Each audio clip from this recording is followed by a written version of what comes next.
Good morning, good morning, good morning, or afternoon.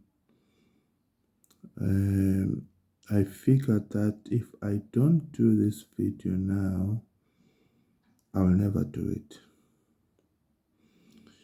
So just a disclaimer, this video is meant for junior doctors who are only entering the field now, which is maybe say in the past 5 years, inclusive of internship and community service. So that would be at most 2 years post-ComServe. And these would be practitioners who are job seeking, who have been having problems or challenges to secure jobs or interviews. I'm doing the video not on live because I've figured that sometimes on live people will join, and at the point where they are joining, you might not necessarily be addressing something they are interested in. But if it's a whole video that is posted, then they will understand the context of things that you say. Firstly, I want to say thank you to everyone who has liked and followed the page. Curado Medical Consulting. It's a Spanish word, the Curado. I don't even know how to pronounce it, but I think that's how it's pronounced. But it's a healer. It means healer. The company was formed for other reasons, but it ended up in this doing this as part of its services. It's not a fully fledged company. I'm still working on it, but I identified that there's a need in assisting colleagues to look for work, and I want you to be clear that I'm not benefiting anything of any kind from doing this. This is just me for now, assisting colleagues. Maybe in future I might have a business model that will entail assisting people looking for jobs, but also in the process earn myself an income. But for now, it's 100% voluntary. So everything I do is does not bring me a single cent. I note that I comment a lot on one of the Facebook groups. So sometimes people get the impression that I know almost everything, that I've got all the answers, but I don't. My responses are based on experiences that I've gone through, or people that I know have gone through, things I read, things I come across. So it's not to say that I know everything, but whatever little information that I have, I will share if it's going to benefit even a single individual. Okay, so let's get right into it. So this is an informal type of video or recording. The plan going forward, for now, I'm going to be doing solo videos. I don't like doing solo videos precisely because sometimes they get boring. I love interactive types of videos where you can engage with people on a live platform. even if you are doing it visually, but it adds a certain flair to the video. But so at this stage, unfortunately, I'll have to fly solo, and hope I don't put you to sleep. Sometimes I often think that I'm in love with the sound of my own voice, so that doesn't tend to benefit other people very much. But because of work commitments as well, it becomes difficult sometimes to find time to schedule, these sessions, and also to find people to do it with them. Okay, so as I said before, these videos, this particular, sorry, that's my troublesome, I forgot the term that we call him, a terrorist.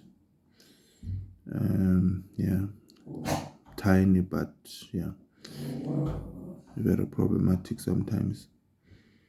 Okay, so as I mentioned before, this video is directed at junior doctors who are job seeking.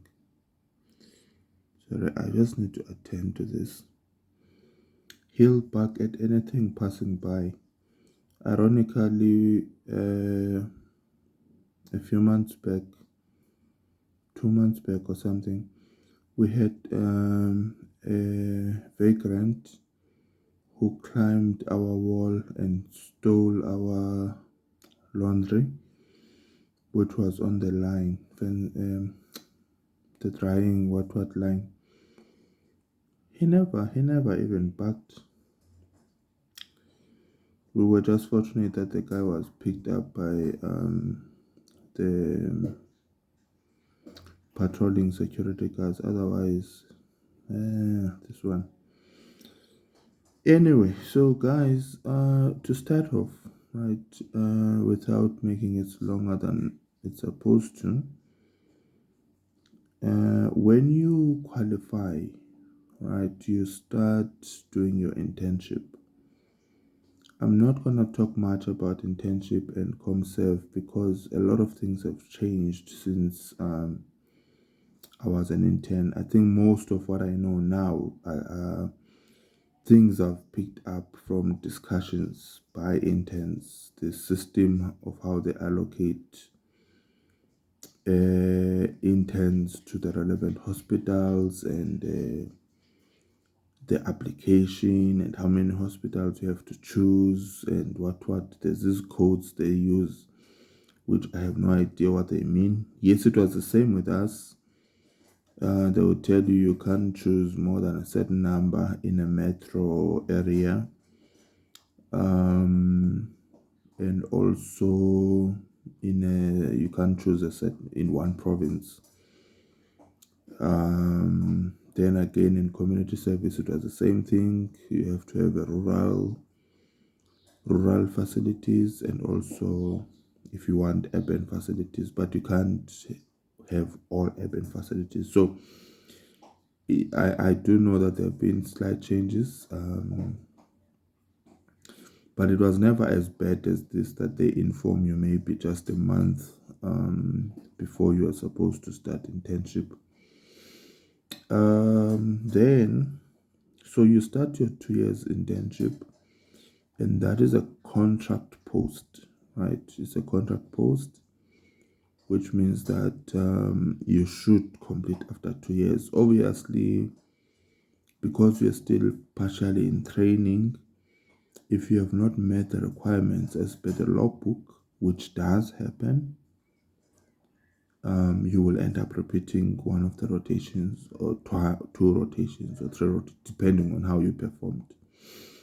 But the essence is that it's a contract post. You're not a permanent employee. And then once you've been signed off as as having completed internship, then you move on to community service, which is a mandatory year by the government to ensure that you serve the public community for at least 1 year before you decide what to do. So primarily, the ideal would have been that you serve in the rural communities, but we know how the infrastructure is there, and it's especially bad for people who have kids and they want them to go to school.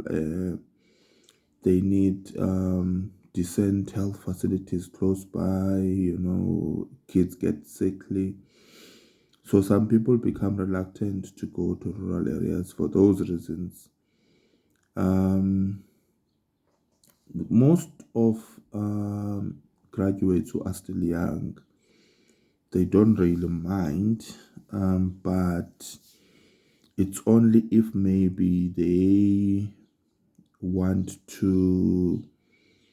are clear on what specialty they want to go into immediately after ComServe, then usually they will try to get a post in an urban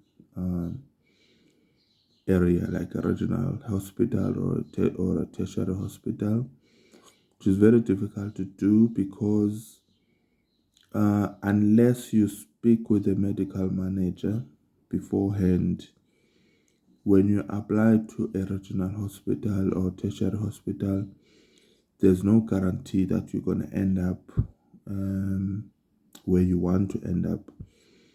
Most often you'll end up in casualty. Sometimes you may end up in a surgical discipline. So you have to negotiate that at least they give you 6 months of the department where you are interested in specializing. It's doable, but it's all about negotiation. Then once you're done with that year, that 1 year is also a contract post, fixed 1 year contract post. So when you are done with that contract post, then you're on your own. Now, for bursary holders, the standard practice is that the province that they owe is supposed to find them a post. So it's not it's not really their obligation to get a post. It used to be the case as long as you are still within the province. But now what they were trying to do, especially these provinces with rural areas like your Limpopo, KZN, Eastern Cape, where people run away from the rural hospitals. So the provinces, the head office would usually allocate people to those to serve in those rural areas for the duration of the time they were sponsored. So, but some people would then offer to pay off the department because they don't want to go there. Maybe they got a reg post somewhere, or they get an MO post, which is gonna open doors for them to get into the reg program. So they refuse to go there and offer to pay the department instead. Guys, we are not all born equal. Some people can afford, some can't. I wouldn't be able to buy the time I was sponsored, so I would have had to oblige, and I guess it's true for a lot of people. But yeah, some people are fortunate in that they have the means to pay, so they will do that.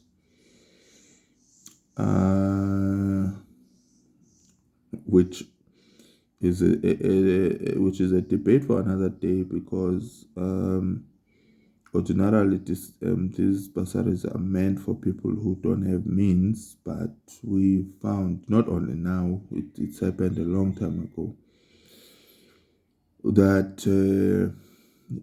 people, even with NSFAS, they do the same. They submit false information, especially with the finances, so that they get sponsored. But okay, I'm not the Hawks, I'm not SARS, so I'm not here to judge anyone. But yeah, these things happen. So if you are not a bursary holder, then you are free to do whatever you want. And I think this is where the biggest challenge comes. But then the advice is, as soon as you are signed off and you've submitted your forms for the completion of ComServe time to the HPCSA, you apply for independent practitioner status immediately. So my mistake was I didn't know any better, which is surprising for someone who likes to read a lot. But I didn't know any better. I applied for public service medical practitioner initially for 6 months, I think. I only applied for my independent practitioner status 6 months after I had completed my internship. So now I'm stuck with that document. So wherever I go, they start counting from June of that year, because before then I was a public community service medical practitioner. Okay, so this is where now the challenge comes in for most people. They want jobs. They are applying, but things are not coming together. So let me just explain the process, the recruitment process, for those who are junior and who might not know. Okay. So, and sorry guys, I'm not going to edit this video. I'm going to post it as is. As I make more videos and in different settings, then I'm going to start editing them. But this one and the next few ones will be just raw videos, raw footage of the videos. I'm not, I don't have the time to be editing videos. I'm not a content creator. Okay, so recruitment process, for those who don't know. In each institution or facility, there is something called the organogram. Okay, organogram basically just states the structure of the workforce of the institution and their reporting lines. So at the top there, it will have the hospital board, then it will have the CEO, and then reporting to the CEO will be depending on the type of hospital. Let's say maybe it's a regional hospital, then they will have senior manager medical services, reporting to CEO. They will have finance manager, HR manager. Sometimes they might have labor relations manager, nursing manager. So all those people report to the CEO, and then below those people are then the people that report to them within their departments. So it's that type of thing. And then also within the organogram, it will state how many posts there are supposed to be of each. It will state the number of posts for each post. So that's where it will tell you, okay, Department of Family Medicine is meant to have 2 consultants, 1 head of clinical unit, 2 consultants, 5 MOs, maybe 2 registrars. Nursing side, it will also say they're supposed to have 5 professional nurses, 3 enrolled nurses, 2 enrolled nursing assistants, also all of that. So that's, you get that from the organogram. Okay. So those are the posts that will be on the system called PESAL, which is used to do anything related to HR in South Africa. So PESAL stores all the information of all the employees employed under the DPSA Act, Department of Public Service Administration Act.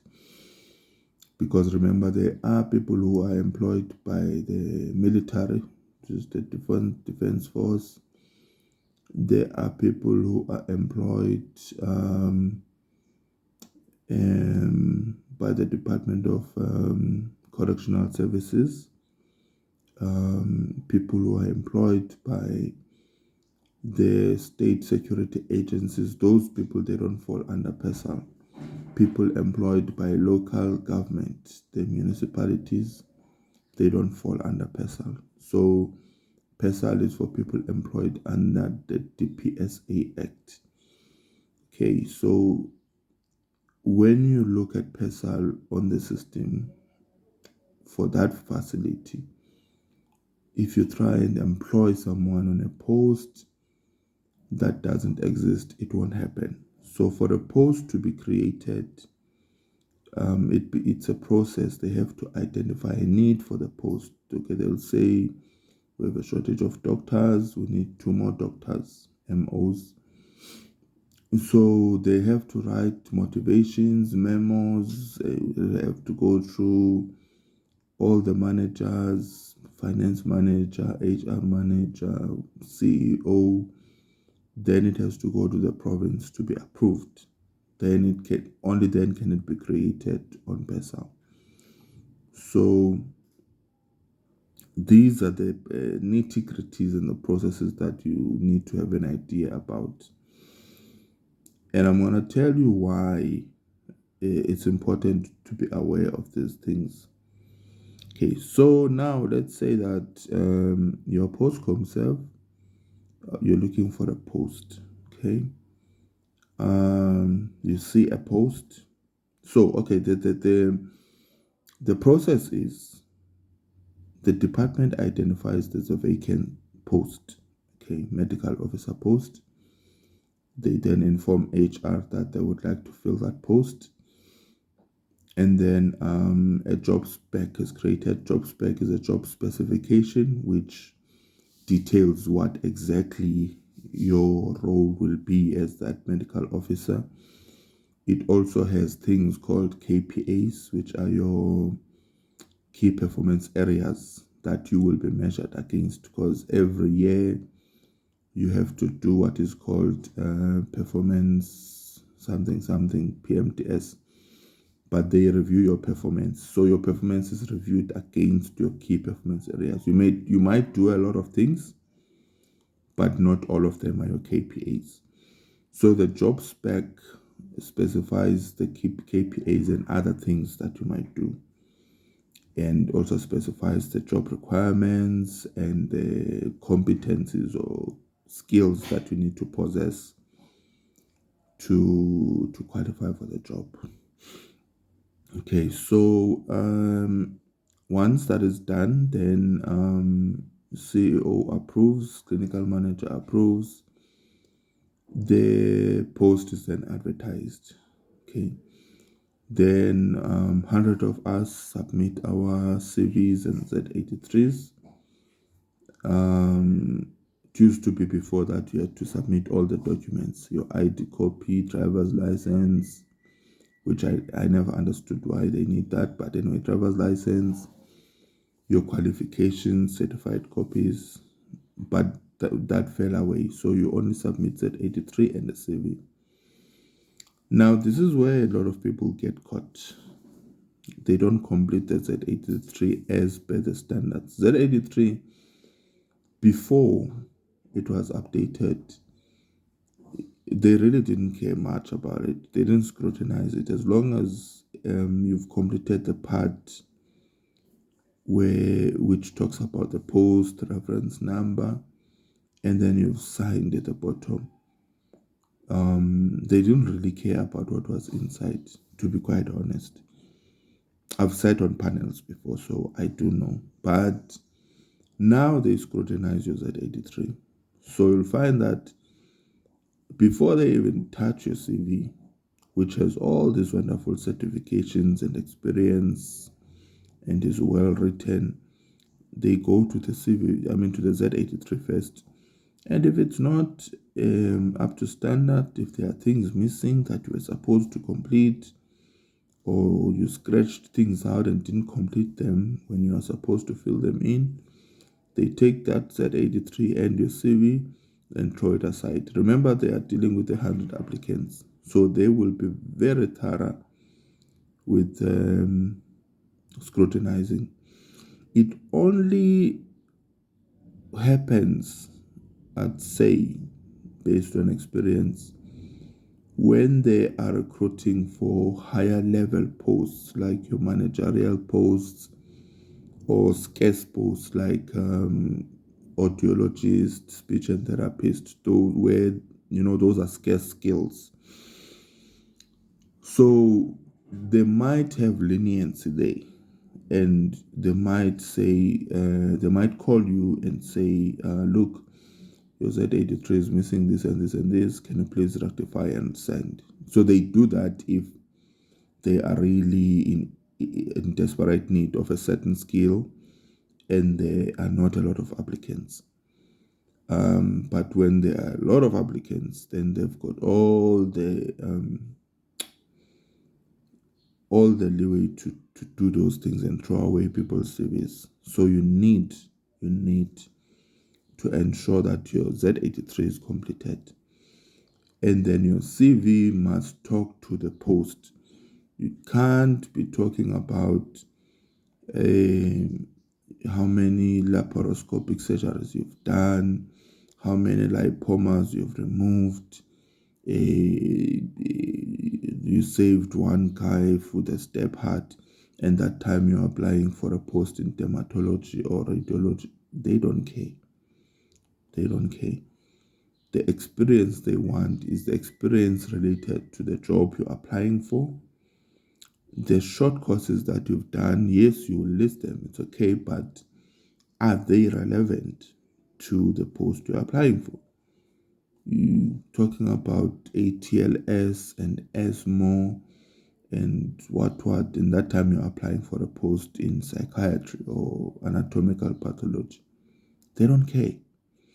So be careful of in your resume, you put the important information. You don't lie, you don't cook up information, but make sure you highlight the information that is relevant to the post first. Then everything else can follow after. It's not to say it's a negative to have this experience and these certifications, even if they are not relevant, because they give an impression about the kind of person you are. They might say, this person is willing to to upskill themselves. It looks like he's got potential to do well in an academic setting. But before they get to that, they need to know that you have the skills for this job, not another job that you were doing. So that's one of the things. So they shortlist, and then from that shortlisting, they will then decide who are the best candidates that they think they can interview. Because obviously, if there are 100 of you, they will look for things to exclude a certain number. They can't interview 100 people.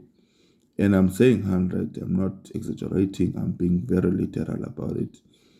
We once had a post 2016 for a social worker.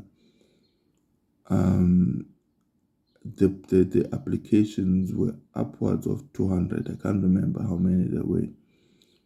And unfortunately, I wasn't part of the interview panel because I was occupied on the day. But yeah, they managed to shrink the number to a manageable number. So that's what they do. So that's why you always have to make sure that everything is on point. And when you apply, you must read the job advert and follow the instructions to the letter T. Every little thing they say, do. If you are not sure, or there's something you seek to clarify, because sometimes they do make mistakes, and they will publish it again and say they are it's an erratum of job post reference, what. Because sometimes they'll put the wrong grade or the wrong salary scale, or put the wrong job spec for that title. So they do that. So eventually, HR will find a way to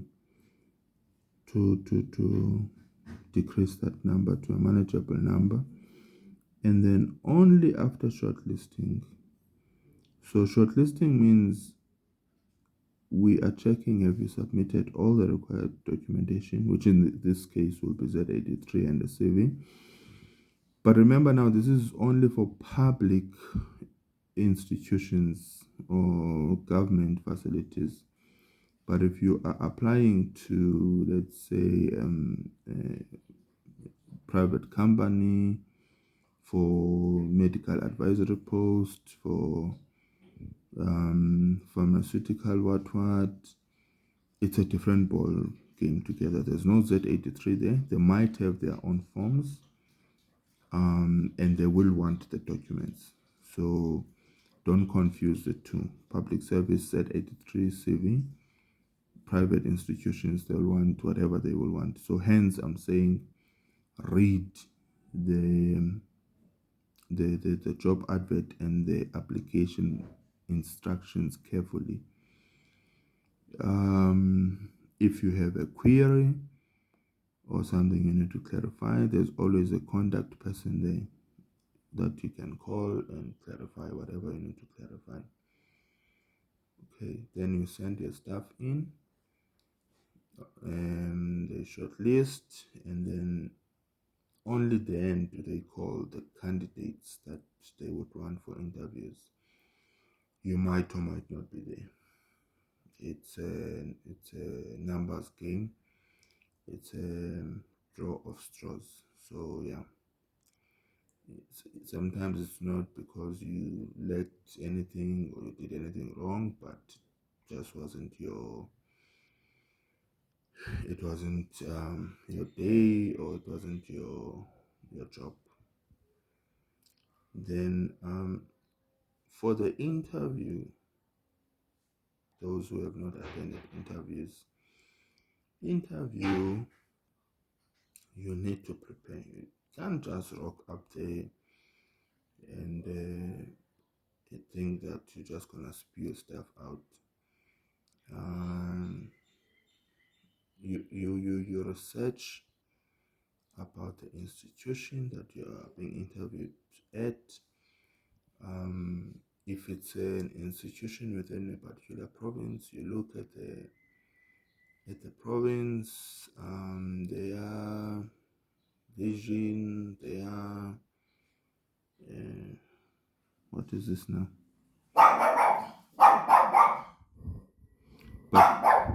But you look at at what the provincial health department is all about. Just briefly, you scan through that, and then also you look at the institution itself, and what it's about. Try to understand a bit about the institution, and then yeah, you look at the job spec, the job specification I was talking about. You look at the things they require, the experience they want from you, and the qualities, the competencies. So when they are going to be asking you to talk about yourself, tell us about yourself, because that's the first question. You try as much as possible to include those things that they said they wanted. You don't lie, but make it tasteful. And I always say when I'm advising people about interviews, they will forever say that that question is an unscoring question. It's true, it's an unscoring question. You don't end points, but when you answer that question, you are setting the tone for the interview. You are selling yourself. You are creating an impression about yourself to the panel. So if you come across as cocky or too confident, it's a negative for you. If you come across as nervous person, easily intimidated, yes, most of them, they won't go hard on you, but again, remember these people at the level that you are interviewing at, they want someone who's able to be independent, who's able to make decisions by themselves, who's able to think on their feet, who can work under pressure. We always say, nah, I can work under pressure, but you must also demonstrate it. So prepare for the interview like you are preparing for an OSCE. And then you go for the interview, and then you will answer the questions they will ask. When you are in an interview, you are not cocky. Don't be a know-it-all. Sometimes the panel will show you or indicate to you that you are not on the correct path in terms of answering a particular question, but some people won't listen. Kind of like in an OSCE, because even in an OSCE, examiners sometimes, if they are nice, they will hint to you that you are not on the right, you're not heading in the right direction in terms of your diagnosis and your findings. But some people are stubborn and they won't take note of that. So in an interview, be as humble as possible and be teachable. Being teachable is a wonderful quality that you can also, in fact, tell them that you are teachable, you are willing to learn. You might make mistakes, but you use those to learn. So you demonstrate that even in the interview. If they ask a question and you didn't hear, you don't answer questions you didn't hear. You ask them to repeat the question. Because sometimes your head will still be spinning from the last question, and they've moved on. So ask them to repeat. If they ask a question and you are not clear what they mean or what they expect, clarify. And sometimes a response to a question, there might be a shorter version, there might be a longer version. So explain to them that you need to know if they want the elaborated version or the short version.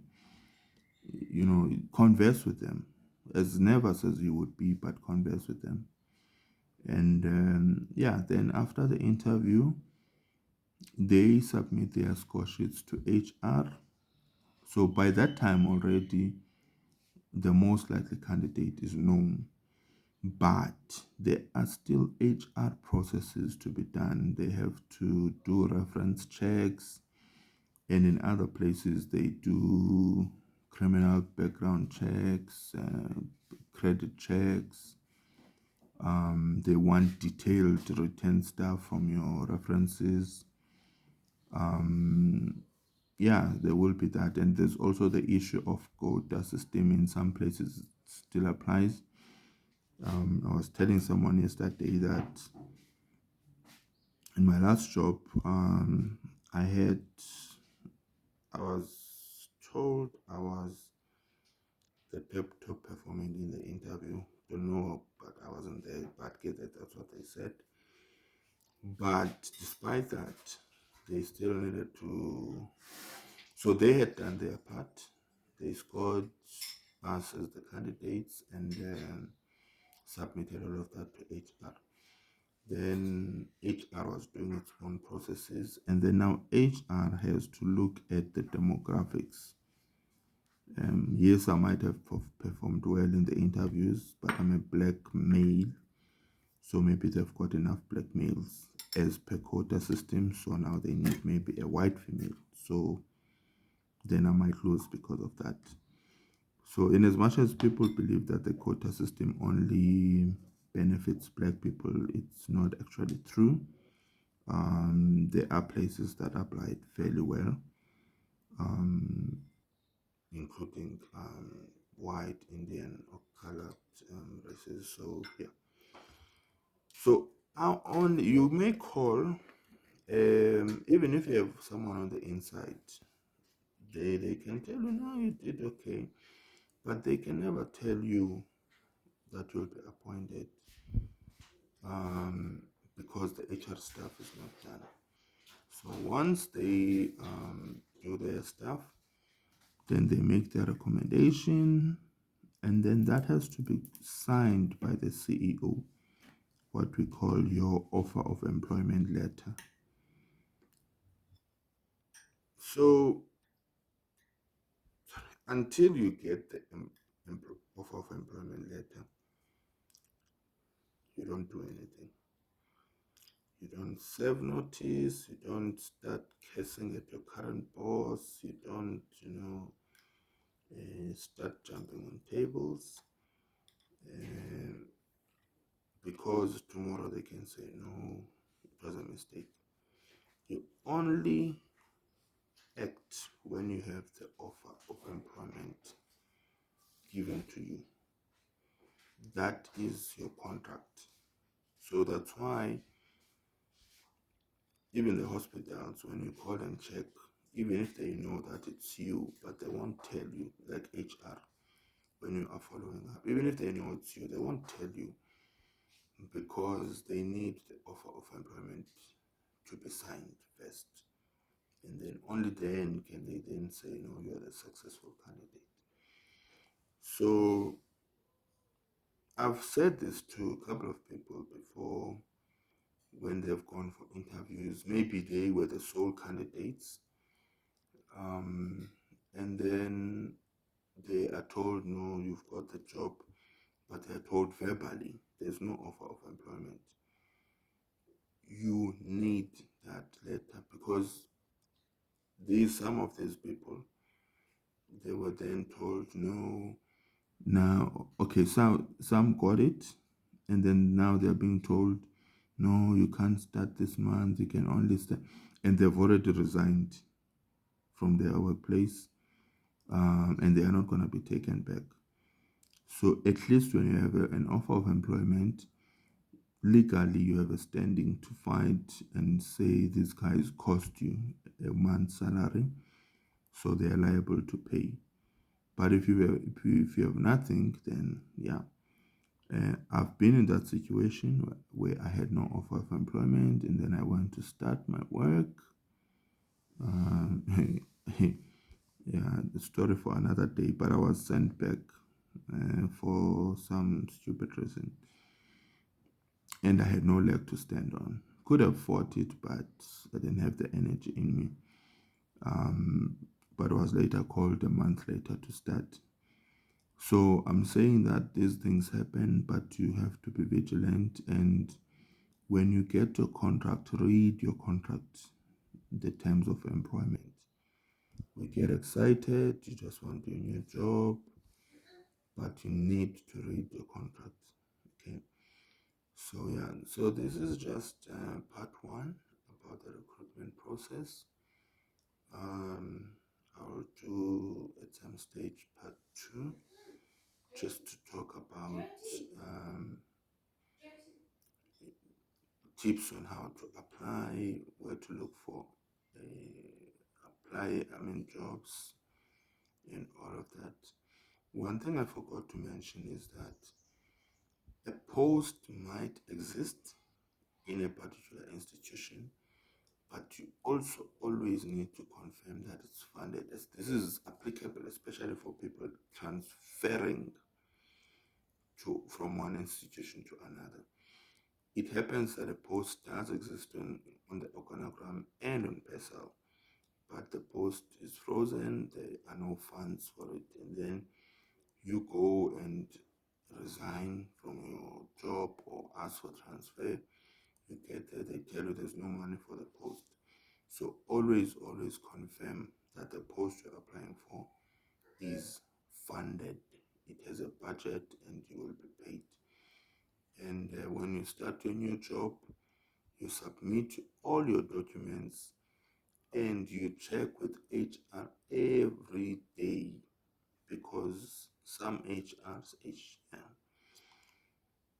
on the 15th of the month, PESAL closes, they can't input any new information. So if your payment has not been loaded for that month by the 15th, chances are you're not going to get paid.